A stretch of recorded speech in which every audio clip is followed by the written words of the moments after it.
వక్ఫ్ బోర్డులు కేసు నడిపిస్తున్నటువంటి హైదరాబాద్ ప్రశాంత్ నగర్కి చెందినటువంటి లాయర్ మొహీజుద్దీన్ని మొన్న కొంతమంది గుర్తు తెలియని వ్యక్తులు చంపేశారు. వెంటనే పోలీసులు వాళ్ళని పట్టుకోవడం జరిగింది. ఆ తర్వాత ఎంక్వైరీ చేస్తున్నారు. ఇప్పుడు ఈ ఎంక్వైరీలో జరుగుతున్నటువంటి పరిణామాలు ఏంటంటే దీని వెనక ఒక కాంగ్రెస్ నేత ఉన్నాడని చెప్తున్నారు. ఈ కాంగ్రెస్ నేతకు చెందినటువంటి కాల్ రికార్డు, దానికి సంబంధించినటువంటివన్నీ కూడా ఇప్పుడు ఆధారాలతో సహా బయట పెట్టే ప్రయత్నాలు జరుగుతున్నాయి. ఇంకా కూపీ లాగుతున్నారు, ఇంకెక్కడైనా ఇంకా డొంక కదులుతుందేమో అని. ఈ కాంగ్రెస్ నేత ఎందుకున్నాడు అంటే ఈ కాంగ్రెస్ నేతకి చెందినటువంటి కాలేజీలే అవి అంట. ఆ వక్ఫ్ బోర్డులో ఈ కాలేజీలు నడుపుతున్నటువంటి విషయం మీద కదా ఈ కేసు నడుస్తుంది. వక్ఫ్ బోర్డులో వీళ్ళు కాలేజీ నడుపుతున్నారు కాబట్టి ఇవి వక్ఫ్ బోర్డుకి చెందినటువంటి భూములు, వెంటనే ఇక్కడ నుంచి వాళ్ళు కాలేజీలు మూసేసే విధంగా ఈ తీర్పు ఇవ్వాలని చెప్పి ఈయన కేసు వేశాడు మొయిజుద్దీన్. వక్ఫ్ బోర్డులు అంటే ముస్లింలే కదని చెప్పి. అయితే ఒకవేళ కోర్టు నుంచి స్టే వస్తుందేమో, ఒకవేళ కాలేజీలు తీయించాల్సి వస్తుందేమోనని సదరు కాంగ్రెస్ నేత ఈ మొహిజుద్దీన్ని ఆయన కుమారుడిని డబ్బులతో పెట్టి కొనాలని చూశాడు. 2 కోట్ల రూపాయలు ఇస్తాం, మీరు కేసు నుంచి విత్డ్రా అయిపోండి, కేసును విత్డ్రా చేస్తుందంటే దానికి ఒప్పుకోలేదంట మొహిజుద్దీన్ ఆయన కుమారుడు. తర్వాత చంపేస్తామని బెదిరించినా కూడా వాళ్ళు భయపడలేదంట. దాంతో ఇప్పుడు ఒక 2 వ్యక్తులకి సుపారీ ఇచ్చాడు. ఆ 2 వ్యక్తులు ఎవరు అంటే తావూసు మునీరు. తావూసు మునీర్లకి ఈ కాంగ్రెస్ నేత అప్పగించాడు. 15 లక్షల రూపాయలు ముందుగా సుపారీ చెల్లించాడు. అయితే ఇప్పుడు ఈ తావూసి మునీర్లు ఏం చేశారంటే కిషన్ సింగ్ అలియాస్ పప్పు అనే వ్యక్తిని కలిసి అతనికి ఏమొచ్చేసి 10 లక్షల రూపాయలు ఇచ్చాడు.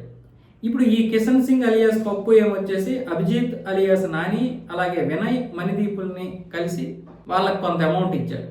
వాళ్ళు ఏమొచ్చేసి కారు కొనుక్కొని రెక్కిచ్చేసి మొన్న శనివారం రోజు మొయిజుద్దీన్ని రెడ్ హిల్స్ శాంతినగర్లో హత్య చేశారు. దానికి నెంబర్ ప్లేట్ లేకపోయినా పోలీసులు సీసీ కెమెరా ఫుటేజ్ ఆధారంగా దాన్ని కనుక్కొని వాళ్ళ అందరినీ పట్టుకున్నారు. ఇప్పుడు కొంతమంది దొరికారు. తావూసులను మునీర్లు ఏమొచ్చేసి ఇంకా దొరకలేదు. వాళ్ళ కోసం ఇప్పుడు 3 బృందాలు 3 రాష్ట్రాల్లో తిరుగుతున్నాయి.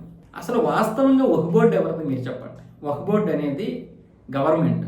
నిజంగా ముస్లింల కోసం ఇచ్చినటువంటి వక్ఫ్ బోర్డుకి నిజంగా ముస్లింల న్యాయం జరిగిందా? పెద్ద పెద్ద ముస్లిం నేతలందరూ బాగుపడ్డారు కానీ మిగతా ముస్లింలకి ఎందుకు ఆ ఫలాలు అందలేదు? సరే, ఆ వక్ఫ్ బోర్డు అనేది హిందువుల యొక్క భూములు తీసుకున్నారు. అప్పుడు ఎప్పుడో పెద్ద పెద్ద రాజులు ఇచ్చారు, ముస్లిం రాజులు ఇచ్చారు అంటున్నారు. ముస్లిం రాజులు అన్ని వేల ఎకరాలు ఎక్కడ ఇచ్చారు? అసలు 1954లోనే దానికి 10,000 ఎకరాలు కూడా లేవు.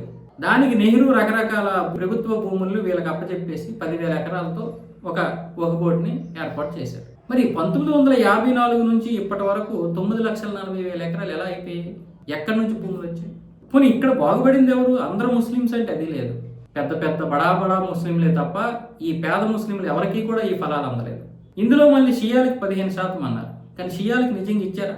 ఆ వక్ఫ్ బోర్డు ఇప్పటికీ 9,40,000 ఎకరాలు అని చెప్పి ఇప్పటికీ 1,00,000 2 లక్షల ఎకరాలు ఆల్రెడీ అమ్మేశారు. ఫ్లాట్లు కట్టుకున్నారు, ఫ్లాట్లు కట్టుకున్నారు, ఇల్లులు కట్టుకున్నారు, ఇల్లులు కట్టుకున్నారు, కమర్షియల్ అవుతున్నాయి, అన్నీ ఉన్నాయి. ఇవన్నీ ఎవరు అమ్మేశారు? ముస్లింసే అమ్ముకున్నారు. ఎవరు అమ్ముకున్నారు? బడా నేతలు అమ్ముకున్నారు. ఇందులో మళ్ళీ కొంతమంది రాజకీయ నేతలు కూడా దూరారు.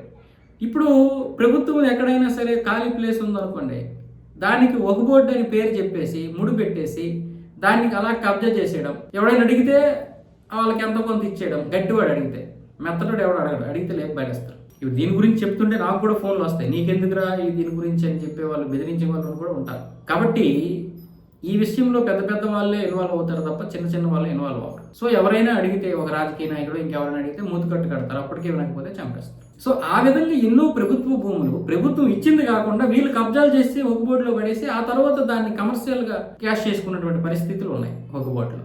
ఇప్పటికీ ఈ వక్ఫ్ బోర్డుల మీద ఇంచుమించు ఒక 200-300 కోట్ల రూపాయలు వస్తుంది. అంటే దేశం మొత్తం మీద ఉన్నటువంటి ఈ వక్ఫ్ బోర్డు భూమి మీద ఎటువంటి కమర్షియాలిటీ లేకుండానే 300 కోట్ల రూపాయలు వస్తుంది. అంటే అక్కడక్కడ కొంతమందికి అద్దెలకి ఇచ్చడమో, లేకపోతే ఇంకేదో చేయడమో, లేకపోతే వాళ్ళు ఏదైనా చేసుకోవడమో, ఏ వ్యాపారాలు చేసుకోవడమో, ఇలా పూర్తిగా కమర్షియాలిటీ లేకపోతే 200-300 కోట్లు వస్తున్నాయి ఇంత భూమి మీద.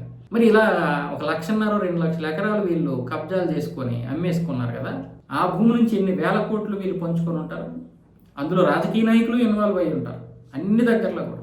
కాబట్టి గవర్నమెంట్, అందుకే మొన్న బీజేపీ ప్రభుత్వం దీంట్లో ఇది చట్ట సవరణ చేయాలి, ఇందులో చాలా అవకతవకలు జరుగుతున్నాయి, ఎవరికి వాళ్ళే దీన్ని వక్ఫ్ బోర్డు అని చెప్పేసి ఇష్టం వచ్చినట్లుగా వ్యవహరిస్తున్నారు కాబట్టి చట్ట సవరణ చేసే వరకు కూడా ప్రభుత్వ అధీనంలోనే ఉంటుందని చెప్పింది. దీనికి ఒక కమిటీ కూడా వేసిందిగా. ఇలాంటప్పుడు ఎవరికి వాళ్ళే ఆక్రమించుకొని కొంతమంది కట్టుకున్నారు. కాంగ్రెస్ నేతలు కట్టారు అంటే అర్థం ఏంటి? వాళ్ళకి తెలుసు వాళ్ళ ఉసుగులేంటో. ఎక్కడి నుంచి దాన్ని తీసుకొచ్చారు? అసలు ఈ కాంగ్రెస్ నేతలకి ఈ భూములు ఎక్కడి నుండి వచ్చాయి? ఆ వక్ఫ్ బోర్డుకి ఎలా వచ్చాయి? ఈ వక్ఫ్ బోర్డు భూమి మాదనేసి ఈ లాయర్ అసలు దాని మీద కేసు వేయడం ఏంటి? చెరువుల్లో కట్టినటువంటి భూములు ఇప్పటికీ కూడా హైడ్రా పోల్చలేకపోతుంది. కొంతమంది చెరువుల్లో కట్టారుగా, బఫర్ జోన్ అని చెప్పి ఎంతో మంది పేదల ఇల్లులు కూల్చేసినటువంటి ఇదే హైడ్రా ఇప్పుడు ఆ చెరువుల్లో కట్టినటువంటి పాత బస్తీలో ఉన్నటువంటి కాలేజీల్ని కూల్చలేనటువంటి పరిస్థితి ఈరోజు. మరి ఇంత ట్రాన్స్పరెంట్గా ఉంటానని చెప్పినటువంటి రేవంత్ రెడ్డి గారు మరి దీన్ని ఎందుకు ఉపేక్షిస్తున్నారో అర్థం కావడం లేదు. ఆ రోజు పిల్లల చదువులు మధ్యలో అయిపోతాయి, మేము సమ్మర్ వచ్చినంత వరకు వెయిట్ చేస్తామన్నారు.